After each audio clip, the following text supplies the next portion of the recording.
Hi, thank you for tuning in. I'm Joji. This is my third journal. I am in Buenos Aires in Argentina, and today is Saturday, February 17th, which means that we're still in the middle of summer. So that's why I have a fan on today, because I have to keep my door closed just so that you don't hear my children in the background, and it's very warm in this room, so if it gets too windy on my face, I'll just tie up my hair. I hope you don't mind. So it's been a great week. I don't have a lot of knitting to share with you, but I just didn't want to lose the rhythm that I've been having. I've been really enjoying doing these journals, and I don't want to not record just because I don't have a ton to say, because then when I do have a ton to say, the episodes or the journals would be too long. So here I am again, and I've been working on several projects, but also I've been getting a lot of help. So I told you last week that my mom was helping me knit my fading point wrap, and mom is not here with us anymore at the summer house. She's back in the city, so I don't have it with me to show it to you, so that will probably have to wait, but that's good, because then when I show it to you, you will see it much bigger, and then it will be a bigger surprise. And then also last week I showed you some Shibuya yarn that I was about to cast on for a cardigan that I'm going to design for the attendees at Helen Stewart's retreat, Curious Handmade. And I started that design, and I cast on the stitches for the back piece. It's going to be a really simple design, because I want the attendees to just relax and not worry about shaping, and so it's going to be really easy to knit and to wear. And as I started that, I realized how long it was going to take me, and I pondered all the other designs that I had to finish by a certain deadline, and I just figured out that I couldn't do it without more help. So I'm lucky enough that I have good friends, so I immediately called my friend Carla on the phone, and she's like the most brilliant knitter I know. She's local to me, and asked her if she would sample knit for me. She's done it before, and she said yes, of course. And she's so talented that just means that I can toss my yarn into my project bag and just send it to her with my husband, and just send her rough directions, and she will understand what I need her to do. And so it's very great to count on these friends for to work on the bulk of my production, which is like knit or my samples. I don't think I would be able to write as much as I do if I didn't have my mom and Carla, who have helped me before, and also my friend Ale has helped me before, and my friend Andrea, and my friend Julie, who's in England, and she has also helped me finish many of my knits. Hello everyone. So I guess this is a space where I want to acknowledge the fact that I can't knit all the things that you see that I make. There's no way that I can, with my speed, there's no way that I can produce all that by my own, and so it's a big ode to my friends, and a big thank you. So hopefully next week I'll be able to show you my mom's progress, and then Carla's progress. Probably I won't be able to show it to you, because she won't give it to me back until she's done with it. Anyway, I've been working on several things, as I told you. One of them is a new pair of socks. So yeah. Oh, let's put them like this. So these are a new design that I'm working on. I'm using two different yarns, two different companies. So this is Skein yarn, and I told you this is one of, well, these are both two of my favorite companies. Skein is based in Australia, and the dyer behind it is Kristen. And I remember, as I was a very early user of Ravelry back in the day, you know those notebook ads that you see on your screen on the left? When you check out all your projects, you have those rectangular notebook ads. And I used to spend on Ravelry more time than I do now, probably like many of you do. We have moved some of our time to other platforms, other social media. But then at the time I would spend so much time on Ravelry, and I repeatedly saw Skein's commercial on my screen, and I would just drool over that yarn. I would click that ad over and over again and just check out Kristen's new yarns, and I would dream of the day that I would be able to afford to use that yarn and to get my hands on some of that. So eventually one day I could place my first order, and it was just as incredible as I had imagined, because sometimes we idealize things as we like keep wanting to work with them. Anyway, I have worked with Kristen's yarns now several times. Every time has been a joy, and sometimes I just want to support some dyers. I just want to have some of their colors or yarns in my stash. And many times, I don't know if this happens to you too, probably it does, because I have learned that things that happen to me are not so extraordinary. Anyway, so sometimes I say, oh, I want to buy a yarn from this dyer, and because I just like them, or I just like her or him. And then I go to the website, and it's not that I don't like their colors at the time, but I don't know what I want to make with them. And so making a color decision becomes really harder than I thought it would be, because I really love that green, but what would I make with that? Like what will I do? Will I just put it in my stash, and then will it look well with the other things that I have in my stash? Anyway, my strategy in those cases is always try to buy neutral tone yarn.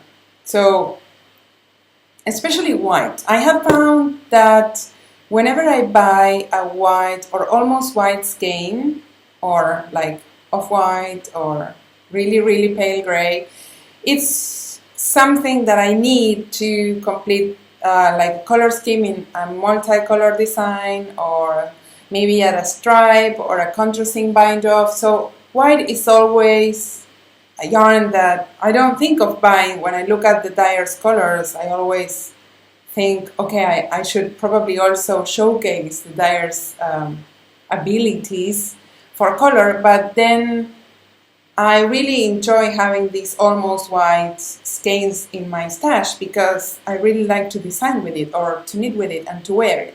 So that's why when I placed my last order with Skein, I included in my order this skein of almost white.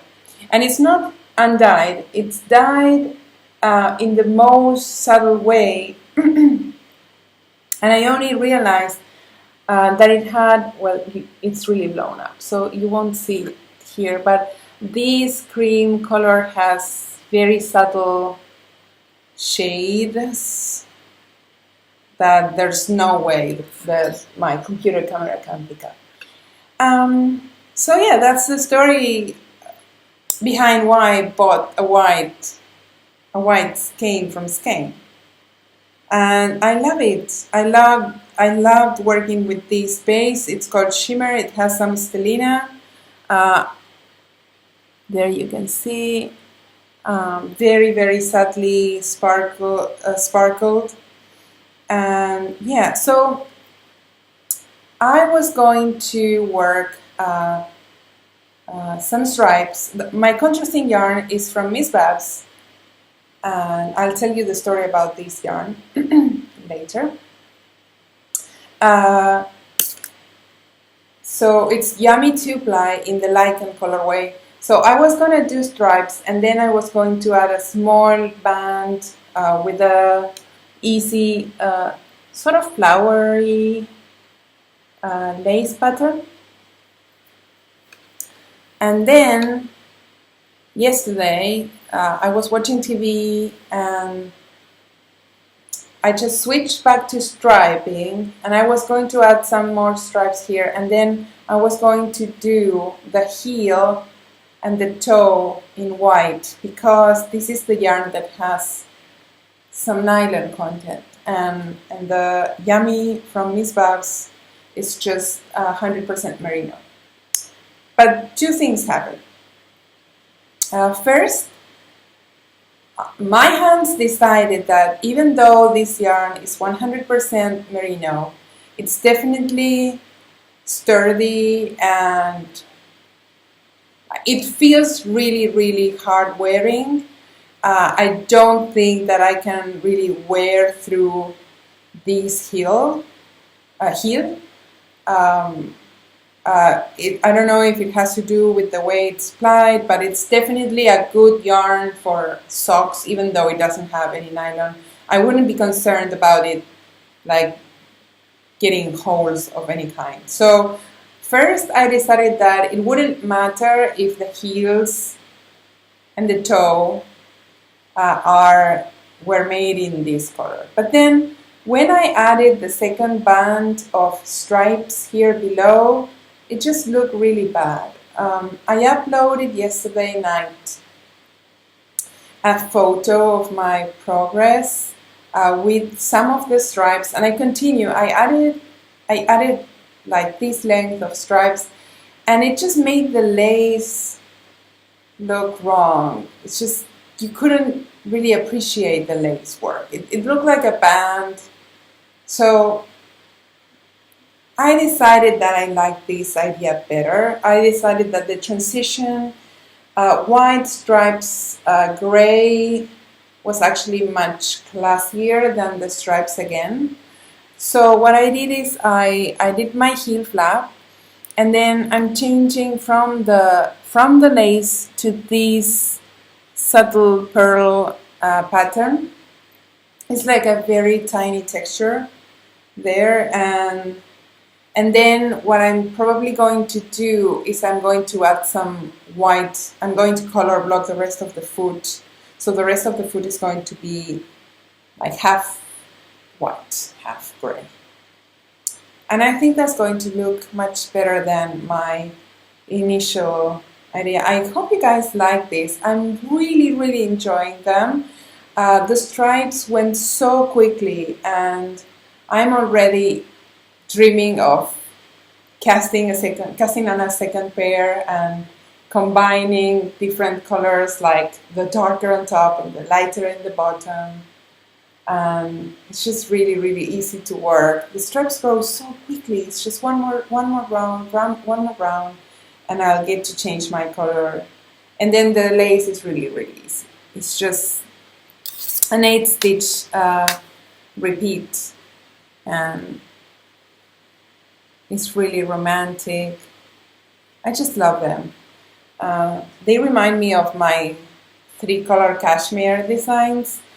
Yeah, so I'm glad I changed my mind and frogged those stripes in time, because I'm really happy with the way these look now. Color blocked striped socks. And this yarn Um, this is something that I have mentioned many times in my Instagram posts or on my blog, and perhaps you don't know. So, where I live in Argentina, we cannot receive parcels with yarn. The why is a long story. I'm sure that some of you will understand, some of you will still be puzzled and angry at our mail system, but basically we have to import everything that comes into the country.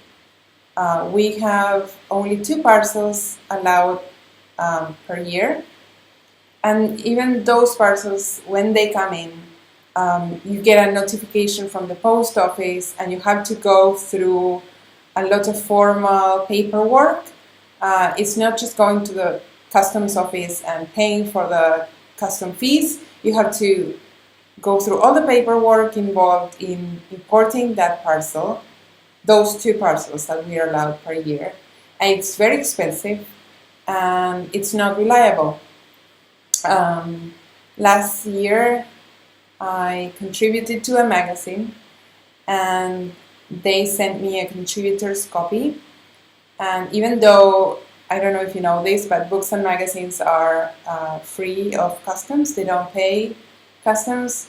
Even then, the magazine took 6 months to arrive to my home. So that means that if I order something and have it sent home, those 2 parcels that I can get, I would still never know if I'm going to receive those parcels and when I'm going to receive those parcels, or how expensive it's going to be to get those parcels. So for me, in my mind, I can't receive any yarn in the mail.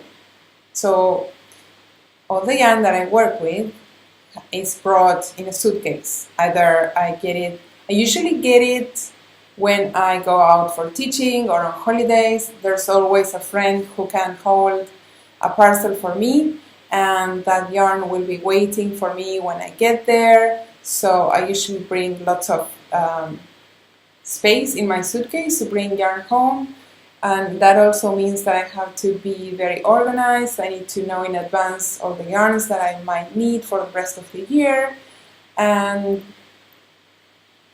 it just makes things more interesting, I would say.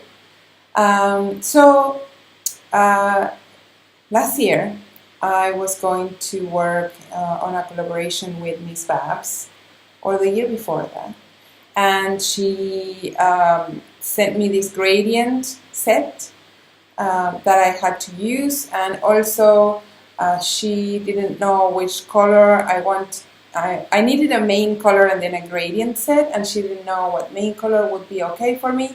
So she sent me a few options. So she sent me like 6 different skeins of main colors for me to choose, and I only got to choose one of them. And okay, the rest of the main colors I didn't send them back. I kept them. So this Lycan Skein was one of those alternative colors, and I adore this Skein. So that's where the yarn came from, and now it's becoming a sock together with my Skein. So yeah, that's my sock in progress. And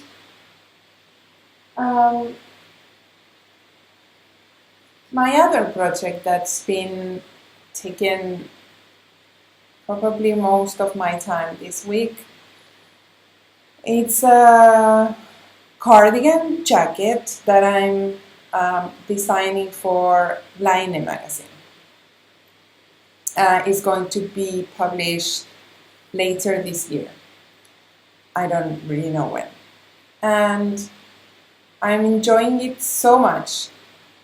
But what makes me sad about this work is that I cannot really share it with anyone. When we designers work with for magazines or books, We are asked not to disclose what we're working on, which makes sense. And so we cannot take photos of our works in progress. We cannot post them on social media. We cannot really tell what yarns we are using or when it will be published, which is fine, because then if the publication, I don't know, I have this in my head that if the publication decides not to add that specific design to their catalog or their issue because maybe it's horrible or it doesn't work or they just have too many of them and they decided that it's too much and they want to save this design for a future issue, then they don't have to give any explanations, right? So they can just make use of these designs the way they prefer. But for me, in my personal experience, is that those patterns that people have been more excited about, those patterns that were the most successful for me, were those that I could share my story of, if that makes any sense. Like those patterns that were shared from the beginning, from the moment that I chose my yarn, from the first stitches that I documented and maybe asked for opinion, and all of those projects, when the time comes that the pattern's ready and they are out, many knitters remember those when they were born, when they were still babies in my needles. So on one hand, I understand the importance of keeping your work in progress private and like safe, just in case something fails. On the other hand, I'm sad that you guys miss the opportunity to see how all of these designs that are later going to be gathered in such a wonderful publication like Laine, like Wool People by Brooklyn Tweed or Pom Pom Magazine, all of these designs happened at the same time, and you missed all that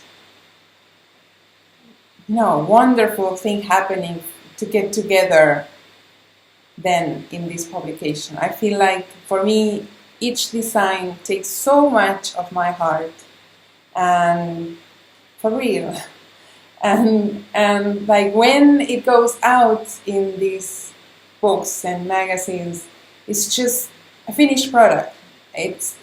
You will miss all the adventure that I had while knitting on this project.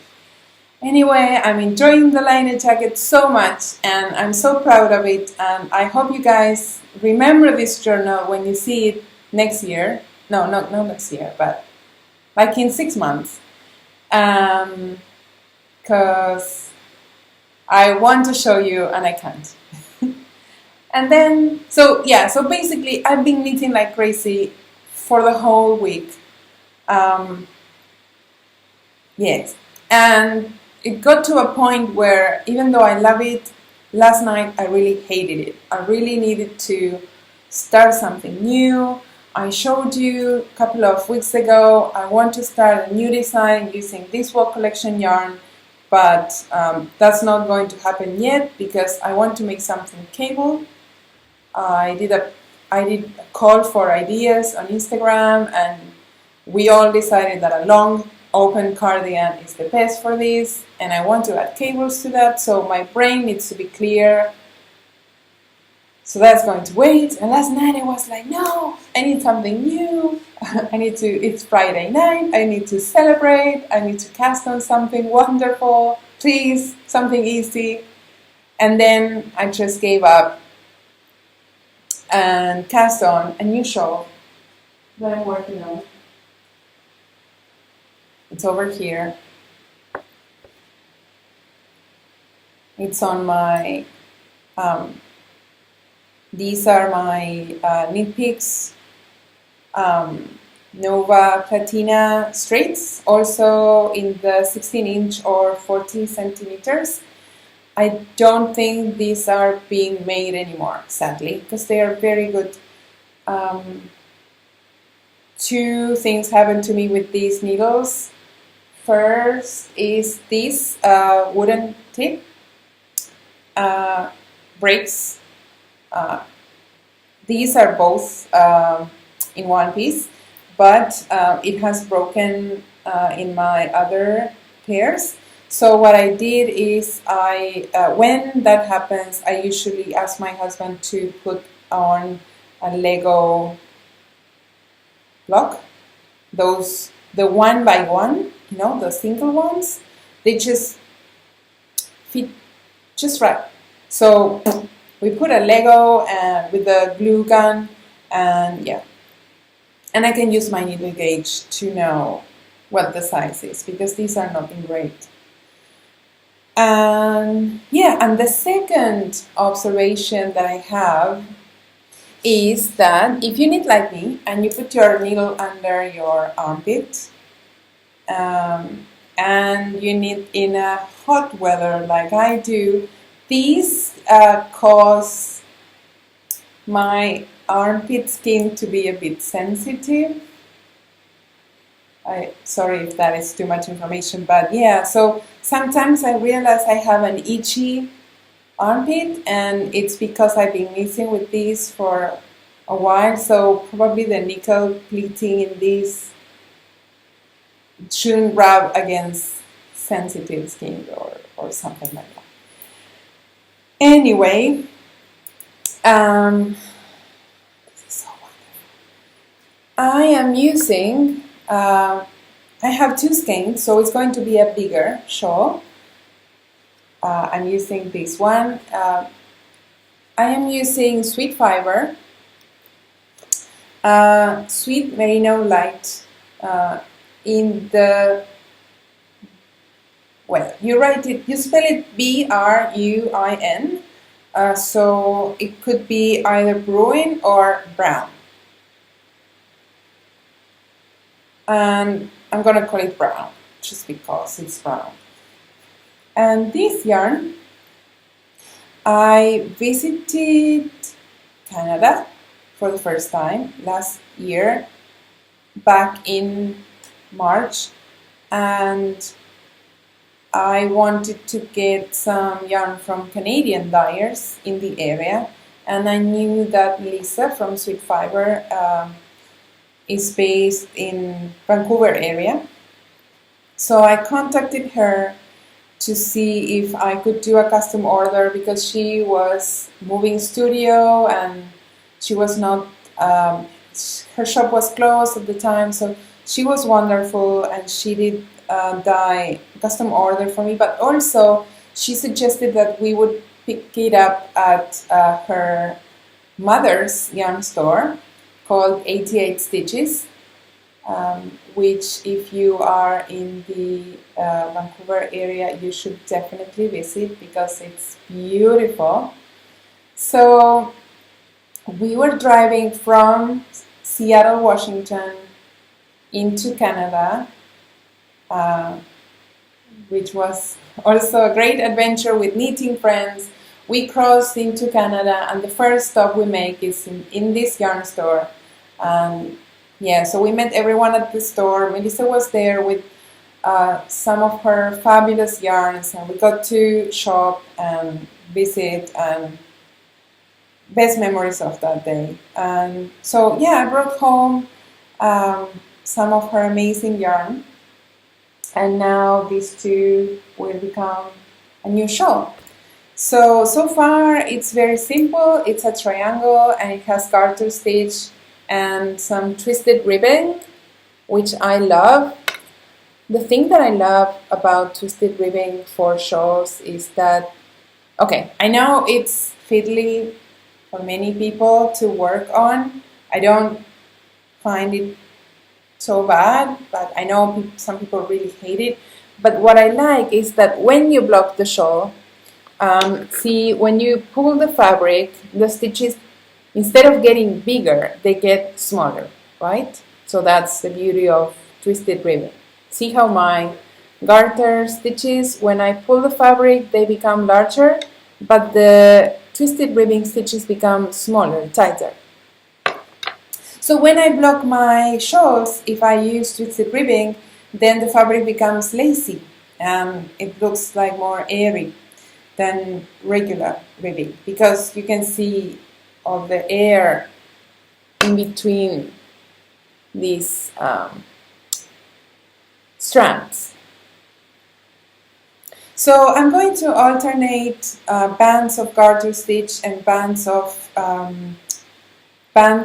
twisted ribbing, just because I want to make something that it's really relaxing while I finish my Laine design, and I just want to focus on showcasing this beautiful colorway, because check it out, it's very, very complex, and it's not just brown, it's like green and moss and like a black glaze, and I can see myself wearing this shawl very easily. So I want to make it basic enough that it won't compete with something. If I'm wearing like a cardigan that has some lace patterning or cabling, I don't want my shawl to compete with that. So I want to make something very classic and just let the yarn do all the work. And I'm probably going to figure out some kind of nice stitch pattern for the border to make it just a bit more fun to knit at the end, but otherwise I'm happy with just something not so complex. And yeah, I guess I didn't plan this journal so well, but I don't have any finished objects that I can show you, but I brought two projects to tell you about. One of them is a design that we are currently test knitting. And so this yarn, this cardigan, it's called Sparkle Cardigan. And it's I'm going to wear it just very, very briefly on one side because it's so hot. Let's see if I can. Okay, there we go. I'm gonna take it off now. This cardigan is called Sparkle Cardigan, and it's made out of the wonderfully amazing, incredible Sweet Georgia Cash Luxe Spark. It's a luxury blend that Sweet Georgia has been making for many years, and I also got this yarn during that same visit to Canada. Sweet Georgia is also based in Vancouver, Canada. And yeah, this colorway is called Tumbled, and I had told Felicia that I wanted something to wear to a night out, or to somewhere nice, to a dinner out, or I don't know what I told Felicia, but she made this batch of beautiful yarn for me, and I decided it would become a lacy cardigan. So it has the same pattern all over it. And I started this sample a long time ago. I started knitting it in April or May last year. I remember because I took it on a trip with me. I started to come with me on a trip, and then I continued and I worked on it on and off, and then I wrote some instructions, or I thought I had done it properly in my computer. Like I wrote a draft to the pattern, but then didn't have any time to finish working on the pattern. So one of the things that I told you I did this summer was like getting my things in order and revisiting all the patterns that I had in progress, and of course this was there pending. And I love this design. I think it's amazing. It's really, I don't want to show it to you fully because then I will spoil the surprise.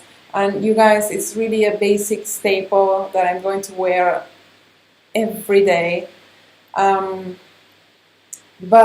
I just lost momentum with it for some reason. And now I realize that if I don't follow all the steps in my process, like knitting, writing, grading, testing, tech editing, publishing, that momentum is lost. And I was this close to like abandoning this project completely. And I don't know why it took me so long to get back to it, but I did it. And so I wrote the what I thought it was the right draft, and I graded it into all the different sizes. And so I sent it out to a group of test knitters. I sent them a photo and I said, would you guys be happy to test this? And I was very lucky because I wrote to 23 people that have tested for me many, many times, like for years. And of those 23 people, 21 said, yes, I want to make that, which was a good sign because it means that the pattern could appeal to most of you. And they started testing it, and my instructions were really bad. There were mistakes that shouldn't have been there. They weren't that bad, but for me, I was shocked at how could I have missed those mistakes, and I blame it on the fact that I completely lost momentum with this design. I tried to write it like I tried to do reverse engineering on my own design, which worked. I mean, the instructions are exactly what I did, but I missed the point I missed the thread of my work. And yeah, so I'm glad that I was working with test knitters that knew me and that they know that I don't usually do such a crappy work. Because it was bad. No, it wasn't that bad. But yeah, this is also to tell you how important it is for me to work with test knitters that I know, that I understand their notes. Many people ask me if I have an earburn list or somewhere where they can sign up for my test knits. And the thing is that I rarely need a new test knitter. I have a group of knitters who have helped me many years, and I usually ask them to take a look at these patterns first, and I rarely need new ones. But if I need test knitters, because many times all my test knitters are busy, they're working on other test knits for other designers or for me. If I do, I usually put up a call on Instagram. I would put a photo of the project, and I will give some details regarding deadline and materials and what's needed, and then I will erase that photo from Instagram. I'll take that photo from Instagram because if people don't get into the test knit, then they get super sad that they missed it. So if they don't see the photo, they will never know that they missed the chance. And if I need test knitters to add to my group, I usually do it on a first come, first serve, because when I look for a test knitter, I don't need anyone to do a nice sample for me. I don't really need you guys test knitting to promote my work. I'm the one responsible to promote my work. I'm the one who needs to take good photos. I'm the one who needs to make the pattern appealing enough for you to get it. I just would love someone to take a look at my instructions and to tell me whether they're okay. You can make a wearable garment or accessory from them. So usually when I need more testers, just the first ones that reply to that call are the ones that get the spot. Yes. So yes. So I guess that's what I wanted to tell about my sparkle cardigan until its release, probably in March. That we're not infallible. We make drafts that have many mistakes, and we depend on test knitters and technical editors to make the patterns work for you with as little or as fewer errors as possible. And then the other pattern that I wanted to show you, it's a relatively new one. This has been published, but I didn't show it in the journal. And it's my Hipster shawl. It was published in January. This is a crescent-shaped shawl, very big, and it's worked with worsted weight yarn. And it's my favorite shawl at the moment. However, it's very warm too. And I wanted to show it to you because I used a very special yarn for this design. It's called Myak, and you spell that M-Y-A-K. And the people who make Myak have a very interesting story. And this yarn is made out of yak.